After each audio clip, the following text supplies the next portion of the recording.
Good morning class 10th। आज अपन economics का chapter number first पढ़ेंगे। विकास। विकास मतलब क्या होता है? डेवलपमेंट। ठीक है, तो विकास के बारे में अपन पढ़ते हैं। डेवलपमेंट कैसे क्या है, इकोनॉमिक्स क्या है, इस बारे में अपन रिलेट करते हैं, पढ़ते हैं। ठीक है, विकास अथवा प्रगति की धारणा हमेशा से हमारे साथ है।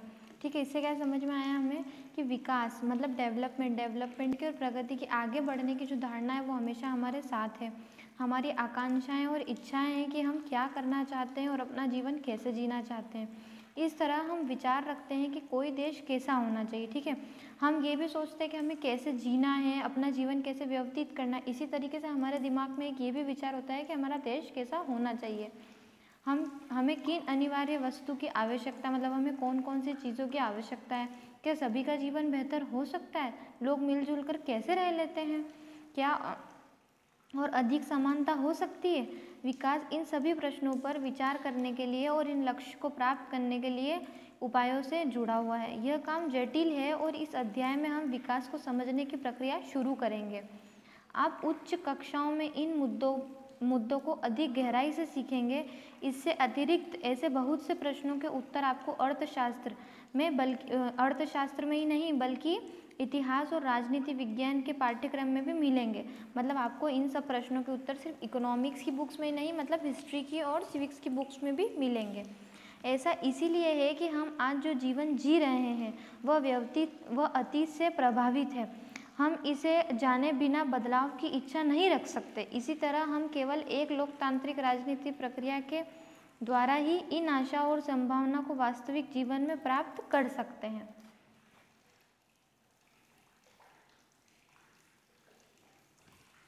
विकास क्या वादा करता है?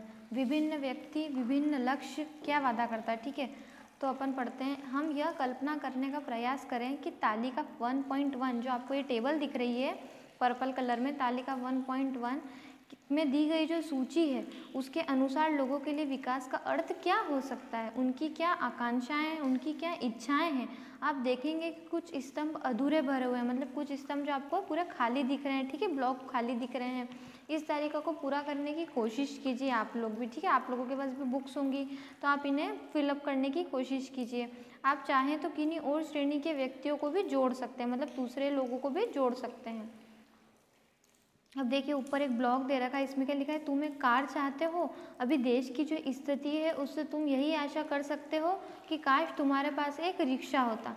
मतलब वो क्या बता रहा है कि अभी अपने देश की स्थिति कितनी बेकार है, आज कार कितनी महंगी है, लाखों रुपए में जाती है। तो वो क्या बोल रहा है उसको कि अभी तुम कार चाहते हो, ऐसी देश की स्थिति अभी तो ऐसी है कि अपने लिए एक रिक्शा खरीदना भी बहुत मुश्किल है। अब देखिए तालिका 1.1 में विभिन्न श्रेणियों के लोगों के विकास के लक्ष्य, मतलब अलग अलग श्रेणियों के लोग हैं जिनके विकास के लक्ष्य भी अलग अलग हैं। ठीक है, इधर व्यक्ति की श्रेणी दे रखी है और इधर क्या दे रखा है? विकास के लक्ष्य दे रखे हैं। जैसे जो भूमिहीन ग्रामीण मजदूर है, जिनके पास भूमि भी नहीं है, ज़मीन भी नहीं है, काम करने के अधिक दिन और बेहतर मजदूरी, स्थानीय स्कूल उनके बच्चों को उत्तम शिक्षा प्रदान करने के सक्षम, कोई सामाजिक भेदभाव नहीं और गाँव में भी वो भी नेता बन सकते हैं। पंजाब के समृद्ध किसानों को उनका उपज के लिए ज़्यादा समर्थन मूल्यों और मेहनती और सस्ते मजदूर द्वारा उच्च पारिवारिक आय सुनिश्चित करना, ताकि वे अपने बच्चों को विदेशों में बसा सके। इसे सबने अपने अपने पॉइंट ऑफ व्यू बता रखे हैं, मतलब सबने अपनी अपनी इच्छाएं बता रखी है, अपना अपना लक्ष्य बता रखा था। इसे जो खाली ब्लॉक है उसमें आप भी बता सकते हैं कि मतलब क्या सोचते होंगे ये लोग। ठीक है, तालिका 1.1 को भरने के बाद अब इसका निरीक्षित करते हैं। क्या इन सभी लोगों के विकास या प्रगति के बारे में एक जैसे ही विचार है? संभवत नहीं, ऐसा तो नहीं हो सकता ना कि सभी लोगों का एक जैसा विचार हो। अधिकतर लोगों की अपनी अपनी अलग अलग सोच होती है। इनमें से हर एक अलग अलग चीज़ें पाना चाहते हैं। वे ऐसी चीज़ चाहते हैं जो उनके लिए सर्वाधिक महत्वपूर्ण हो, जो मतलब उनके लिए सबसे ज़्यादा ज़रूरी है, अर्थात वे चीज़ें जो उनकी आकांक्षा और इच्छा को पूरा कर सके। ऐसी ही चीज़ें चाहेंगे ना वो जो उनकी इच्छाओं को और जो उनकी आकांक्षाओं को मतलब पूरा कर सकती है। वास्तव में कई बार दो व्यक्ति या दो गुट ऐसी चीज़ें चाह सकते हैं जिसमें परस्पर विरोध हो सकता है। एक लड़की अपने भाई के समक्ष आज़ादी और अवसर मिलने और भाई भी घर के कामकाज में हाथ बटाएगा कि की आशा रखती है। क्या चाहती है एक लड़की कि वो भी अपने भाई के समक्ष बस यही चाहती है, अपनी यही इच्छा प्रतीत करती है कि वो उसे थोड़ी आज़ादी दे और उसे यह अवसर मिलने के लिए, भाई भी घर के कामकाज में, और उसे यह अवसर भी मिले कि थोड़ा बहुत भाई उसके कामकाज में हाथ बंटवा दे। वो यही आशा रखती है। हो सकता है कि भाई को यह पसंद नहीं होगा। इसी तरह अधिक बिजली पाने के लिए उद्योगपति ज़्यादा बांध चाहते हैं, ठीक है। मतलब क्या करते हैं, अधिक बिजली मतलब अधिक लाइट पाने के लिए क्या करते हैं, उद्योगपति ज़्यादा बांध चाहते हैं, लेकिन इससे ज़मीन जलमग्न हो सकती है। इससे क्या हो सकता है, हमारी जो ज़मीन है वो बहुत ज़्यादा उसमें जलमग्न हो सकती है, मतलब बहुत ज़्यादा पानी आ सकता है और उन लोगों का जीवन अस्त व्यस्त हो सकता है जो बेघर हो जाएं, जैसे कि आदिवासी लोग हैं। वे इसका विरोध कर सकते हैं और हो सकता है कि वो अपने खेतों की सिंचाई के लिए केवल छोटे चेक बांध या तालाब पसंद करें। ये देखिए आप ऊपर देख रहे हैं। इसी तरह दो बातें साफ है, एक अलग अलग लोगों के विकास के लक्ष्य भिन्न हो सकते हैं, अलग अलग हो सकते हैं, और दूसरा एक के लिए जो विकास है वह दूसरों के लिए विकास ना हो, यहाँ तक कि वह दूसरों के लिए एक विनाशकारी भी हो सकता है। अब देखिए जैसे कार में बैठे हुए हैं ये आदमी, क्या होता है, इस तरह के लोग कभी भी विकसित नहीं होना चाहते, मतलब आगे नहीं बढ़ना चाहते, डेवलप नहीं होना चाहते। आय और अन्य लक्ष्य के बारे में पढ़ते हैं। आप अगर एक बार फिर से तालिका 1.1 को देखें तो एक बात आप समान पाएंगे कि लोग यही चाहते हैं कि उन्हें नियमित काम और बेहतर मजदूरी मिले और बेहतर उपज मिले, ठीक है, अथवा अन्य उत्पादों के लिए अच्छी कीमतें मिले, मतलब अच्छा पैसा मिले। दूसरे शब्दों में वो ज़्यादा आय चाहते हैं। दूसरे शब्दों में मतलब दूसरी अगर बात करें, दूसरे पॉइंट ऑफ व्यू से जानना चाहें तो वो सिर्फ अपनी आय ज़्यादा चाहते हैं, मतलब अपना पैसा ज़्यादा चाहते हैं, अपनी इनकम ज़्यादा चाहते हैं। किसी भी तरह से ज़्यादा आय चाहने के अतिरिक्त लोग बराबरी का व्यवहार, स्वतंत्रता, सुरक्षा और दूसरों से आदर मिलने की इच्छा भी रखते हैं। वे भेदभाव से अप्रसन्न होते हैं। ये सभी महत्वपूर्ण लक्ष्य हैं, बल्कि कुछ मामलों में ये अधिक आय और अधिक उपयोग से अधिक महत्वपूर्ण भी हो सकते हैं, क्योंकि जीने के लिए केवल भौतिक वस्तुएं ही प्राप्त नहीं होती। द्रव्य या उससे खरीदी जा सकने वाली भौतिक वस्तुएं एक कारक है। द्रव्य मतलब होता है मैटर, ठीक है। तो आपने 9th में पढ़ा होगा कि मैटर क्या होता है। तो जो भी मैटर या उससे भी जो भी चीज़ें खरीदने जा सकने वाली जो भी भौतिक वस्तुएं हैं वो क्या हमारे लिए एक कारक है जिससे हमारा जीवन निर्भर करता है। लेकिन हमारा बेहतर जीवन ऊपर लिखी अभौतिक वस्तुएं पर भी निर्भर करता है। अगर आपको यह बात स्पष्ट नहीं लगती है तो अपने जीवन में अपने मित्रों की भूमिका के बारे में ज़रा सोचिए। आपको उनकी मित्रता की इच्छा हो सकती है। इसी तरह और भी बहुत सी चीज़ें हैं जिन्हें आसानी से मापा नहीं जा सकता, लेकिन उनका हमारे जीवन में बहुत महत्व है। लेकिन यह निष्कर्ष निकालना गलत होगा कि जिसे मापा नहीं जा सकता क्या वो महत्व नहीं रखता। मतलब कोई चीज़ अगर हम उसका नाम नहीं ले रहे हैं इन सब चीज़ों में, जैसे बहुत सारी चीज़ें होती हैं जो हमारे लिए ज़रूरी होती है पर हम उनका नाम ले रहे हैं, हम हमारी ज़्यादा बेहतर नीड्स बता रहे हैं जो हमारे लिए ज़्यादा ज़रूरी है, तो इसका मतलब ये नहीं कि वो हमारे लिए महत्व नहीं रखती।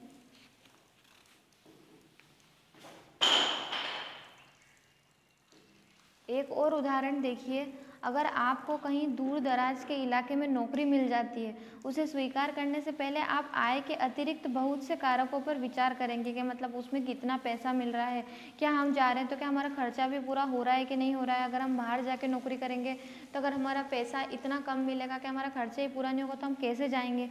जैसे कि आपको परिवार के लिए क्या सुविधाएँ उपलब्ध होगी, क्या आप अपने अगर परिवार को साथ में लेके जा रहे हैं तो उनके लिए क्या सारी सुविधाएं उपलब्ध रहेंगी, काम करने का वातावरण कैसा होगा या सीखने के लिए क्या अवसर है। दूसरी नौकरी में यद्यपि आपको वेतन कम मिलता है लेकिन यह नियमित रोजगार हो सकता है। अगर दूसरी नौकरी अगर आपको अपने ही सिटी में मिल जाती है और उसमें भले पैसे कम मिलते हैं पर आपको सारी नियमित रोजगार जो भी हैं, जो भी दूसरी असुविधाएं हो रही है आपको बाहर जाने में, वो सारी चीज़ों से अपन बच जाते हैं। एक अन्य नौकरी अधिक वेतन दे सकती है लेकिन कार्य की सुरक्षा नहीं। एक दूसरी अगर अपन कोई अच्छी नौकरी करते हैं तो वो क्या करती है, हमें पैसा बहुत दे सकती है पर कार्य की हर चीज़ की मतलब हमें हमारे काम की सुरक्षा नहीं होती, पता नहीं अपने को कब निकाल दें। हो सकता है कि अपने परिवार के लिए पर्याप्त समय भी हमें ना मिले। इससे आपकी सुरक्षा और स्वतंत्रता की भावना भी कम हो जाएगी। हो सकता है कि हमें बहुत ज़्यादा वेतन मिल रहा, बहुत ज़्यादा पैसा मिल रहा, पर इतनी ज़्यादा नौकरी हो कि हमें हमारे परिवार के लिए भी समय ना मिले। इसी तरह विकास के लिए लोग मिले जुले लक्ष्यों को देखते हैं। यह सच है कि यदि महिलाएं वेतनभागी कार्य करती है तो घर और समाज में उनका आदर बढ़ता है। अगर महिलाएं जो होती है वो घर का भी काम करती है और बाहर भी पैसा कमाने जाती है तो उससे उनका समाज में भी आदर बढ़ता है। तथापि यह भी सच है कि अगर महिलाओं के लिए आदर है तो घर में उनके कामकाज में ज़्यादा हाथ बटाया जाएगा और घर से बाहर काम करने वाली महिलाओं को अधिक स्वीकार भी किया जाएगा। सुरक्षित और संरक्षित वातावरण के लिए कारण ज़्यादा महिलाएं विभिन्न प्रकार की नौकरियां या व्यापार भी कर लेती हैं और कर सकती है। इसीलिए लोगों के विकास के लक्ष्य केवल बेहतर आय के ही नहीं होते बल्कि जीवन के अन्य महत्वपूर्ण चीज़ों के बारे में भी होते हैं। आओ इन पर विचार करें। अलग अलग लोगों की विकास की धारणाएं क्यों हैं? नीचे दी गई व्याख्याओं में कौन सी अधिक महत्वपूर्ण है? क्योंकि लोग भिन्न होते हैं या क्योंकि लोगों के जीवन की परिस्थितियां भिन्न हैं? आप इसमें से खुद बता सकते हैं कि इसमें से क्या सही होगा। क्या निम्न दो कथनों का एक अर्थ है? कारण सहित उत्तर दीजिए। लोगों का विकास के लक्ष्य भिन्न क्यों होते हैं या लोगों के विकास के लक्ष्यों में परस्पर विरोध क्यों होता है?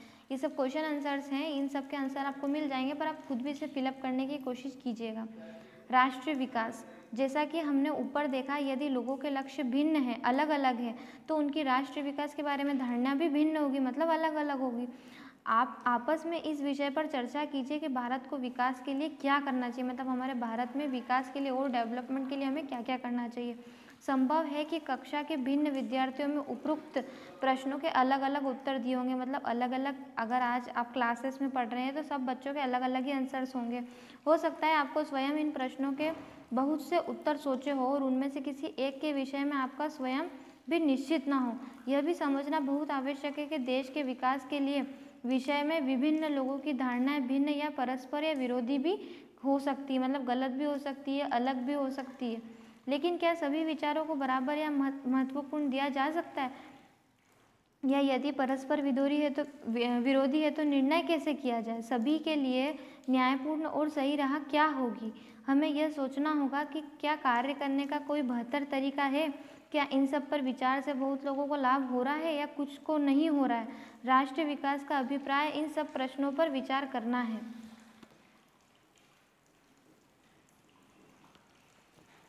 देखिए, अपन इन पर भी विचार करते हैं कि एक जहाज ने 500 टन तरल जहरीले अवशेष एक शहर के खुले कूड़े घर पे आसपास समुद्र में डाल दिए। यह अफ्रीका देश के आइवरी कोस्ट के अबिदजान शहर में हुआ था। इन खतरनाक जहरीले अवशेषों से निकलने वाले धुएं से लोगों की मितलना, चमड़ी और पर दरारें पड़ने लगी थी और बेहोश होने लग गए थे, दस्त लगने लगी थी और बहुत सारी अलग अलग शिकायतें होने लगी थी। 1 महीने के बाद में 7 लोग मारे गए, 20 अस्पताल में भर्ती हुए और विषाक्तता के कारण 26,000 लोगों का इलाज भी किया गया। पेट्रोल और धातुओं से संबंधित एक बहुराष्ट्रीय कंपनी ने आइवरी कोस्ट को एक स्थानीय कंपनी को अपने जहाज से जहरीले पदार्थ फेंकने का ठेका दिया था। किन लोगों को लाभ हुआ और किन लोगों को नहीं? इस देश के विकास का लक्ष्य क्या होना चाहिए? तो इन सब पे भी आप अपनी मर्जी से क्वेश्चंस लिख सकते हैं कि ऐसा क्यों हुआ, एक जहाज से 500 टन जहरीले अवशेष क्यों फेंके गए। तो इन सब के क्वेश्चन आंसर तो आपको PDF में मिल ही जाएंगे, पर ये भी एक बहुत बड़ी घटना थी।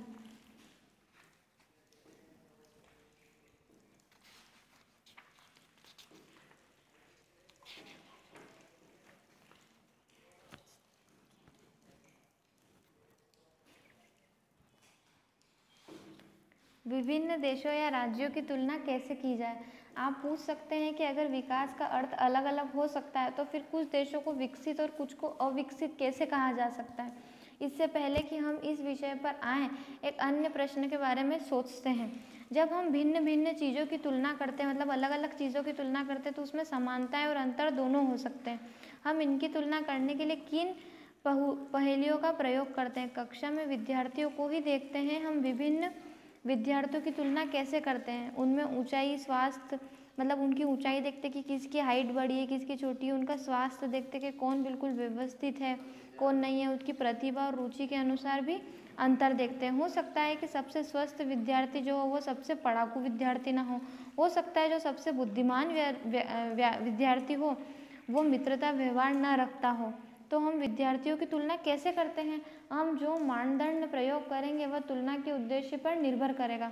खेलकूद की टीम, वाद विवाद की टीम, संगीत टीम या पिकनिक के लिए टीम, सबसे चयन के लिए अलग अलग मापदंड होंगे। फिर भी अगर हमें किसी उद्देश्य से कक्षा के विद्यार्थियों को सार्वजनिक प्रगति के बारे में मानक चाहिए तो हम उसे कैसे चुनेंगे? अन्यथा हम व्यक्तियों की एक या दो महत्वपूर्ण विशेषताएं को लेकर उनके आधार पर तुलना करते हैं। अधिकतर हम क्या करते हैं, कोई उनकी एक या दो चीज़ जो ऐसी होती है जो सबसे बढ़िया लगती है हमें, पढ़ाई से रिलेटेड हो या गेम से रिलेटेड हो, उसी हिसाब से हम उनका कंपैरिजन करते हैं, तुलना करते हैं। तुलना के लिए क्या महत्वपूर्ण विशेषताएं चुनी जाएं, इस पर मतभेद हो सकते हैं। विद्यार्थियों का मित्रतापूर्वक व्यवहार और सहयोग भावना और उनकी रचनात्मकता या उनके द्वारा प्राप्त अंक, क्या मतलब अपन बच्चों के परसेंटेज देखते हैं कि क्या उनका मित्रता में व्यवहार कैसा है सब लोगों से, वो देखते हैं कि उनकी किस चीज़ में रुचि है, कैसी भावनाएं हैं, ये सब भी हम देखते हैं। यह बात विकास पर भी लागू होती है। देशों की तुलना करने के लिए उनकी आय सबसे महत्वपूर्ण विशेषता समझी जाती है। सबसे पहले हम देशों की अगर तुलना करते हैं, हम हमारे देश की तुलना करते हैं, तो सबसे पहले हम आय की तुलना करते हैं, मतलब पैसों की तुलना करते हैं। जिन देशों की आय अधिक होती है उनमें कम आय वाले देशों के मतलब जो कम आय वाले देश है उनसे अधिक उन्हें विकसित समझा जाता है, क्योंकि उस देश की आय ज़्यादा है। यह इस समझ पर आधारित है कि अधिक आय का अर्थ है मानवीय आवश्यकताओं की सभी वस्तुओं का अधिक होना। मतलब क्या होता है, अगर अधिक आय, अधिक इनकम है, अपने पास अधिक पैसा है, तो हमारी जो आवश्यकता है वो भी सबसे ज़्यादा बढ़ जाती है कि हमें ये भी चाहिए, वो भी चाहिए, सभी चीज़ों की आवश्यकता हमारी ज़्यादा हो जाती है। जो भी लोगों को पसंद है और जो भी उनके पास होना चाहिए, वे उन सभी वस्तुओं को अधिक आय के द्वारा प्राप्त कर पाएंगे। मतलब ज़्यादा पैसों से ही प्राप्त कर पाएंगे। हमारे पास ज़्यादा पैसा हो तो कहीं ना कहीं तो हम उसे खर्चा करेंगे ही सही। इसलिए ज़्यादा आय अपने आप में एक महत्वपूर्ण लक्ष्य समझा जाता है। अब एक देश की आय क्या है? अंतर्दृष्टि से किसी देश की आय उस देश के सभी निवासियों की आय है। इसमें हमें देश की कुल आय ज्ञात होती है, लेकिन देशों के बीच तुलना करने के लिए कुल आय इतना उपयुक्त माप नहीं है, क्योंकि देशों की जो जनसंख्या है वो सब अलग अलग है। सब अलग अलग देश में अलग अलग पॉपुलेशन है, अलग अलग जनसंख्या है। कुल आय की तुलना करने से हमें ज्ञात नहीं होगा कि औसत व्यक्ति क्या कमा सकता है। क्या एक देश के लोग दूसरे देश के लोगों से बेहतर है? इसलिए हम औसत आय की तुलना करते हैं, जो कि देश की कुल आय को कुल जनसंख्या को भाग देकर निकाली जाती है। जो लोग मतलब पूरे देश की कुल जनसंख्या होती है उसमें हम कुल भाग देकर, कुल आय जो उनकी जो इनकम है उससे भाग देकर डिवाइड कर कर निकाली जाती है। औसत आय को प्रति व्यक्ति आय भी कहा जाता है। विश्व बैंक की विश्व विकास रिपोर्ट के अनुसार देशों का वर्गीकरण करने में इस मापदंड का प्रयोग किया गया है। वे देश जिनकी 2017 में प्रति व्यक्ति आय 12,056 प्रति वर्ष या उससे अधिक है उसे समृद्ध देश, और वे देश जिनकी प्रति व्यक्ति मतलब जिनकी आय इतनी उन्हें समृद्ध देश कहा जाता है, और वे देश जिनकी प्रति व्यक्ति आय 995 प्रति वर्ष है या उससे भी कम है उन्हें निम्न आय वाला देश कहा गया है। भारत मध्य आय वर्ग के देशों में आता है। मतलब भारत क्या आता है? मध्य आय वर्ग के, मतलब मीडियम वर्ग के देश में आता है, क्योंकि उसकी प्रति व्यक्ति आय 2017 में केवल 1820 प्रति वर्ष ही थी। समृद्ध देशों में, जिनमें मध्य पूर्व के देश और कुछ अन्य छोटे देश शामिल नहीं हैं, को आमतौर पर विकसित देश कहा जाता है। ये देखिए औसत आय के बारे में भी इधर बता रखा है हमें उदाहरण के लिए कि दो देश और क और ख में हम विचार करते हैं कि सरलता के लिए हम मानते हैं कि प्रत्येक देश में 5 निवासी अगर हैं तो तालिका 1.2 में हम देखते हैं कि आंकड़ों के अनुसार, ये आपको एक एग्जाम्पल दे रखा है कि जैसे 9,500 रुपये है, 10,500 है, फिर तीसरे साल में 9,800 है, चौथे साल में मासिक आय में उसकी चौथी 2012 में नागरिक की मासिक आय, मतलब मासिक आय 5 महीने की जैसे इतनी हो रही है तो उसकी औसत कितनी होगी। अब देश ख में बता रखा है कि उसने 2012 के पहले महीने में 500 फिर 5 में उसकी टोटल कितनी हुई 48,000, और इधर कितनी हुई टोटल 10,200।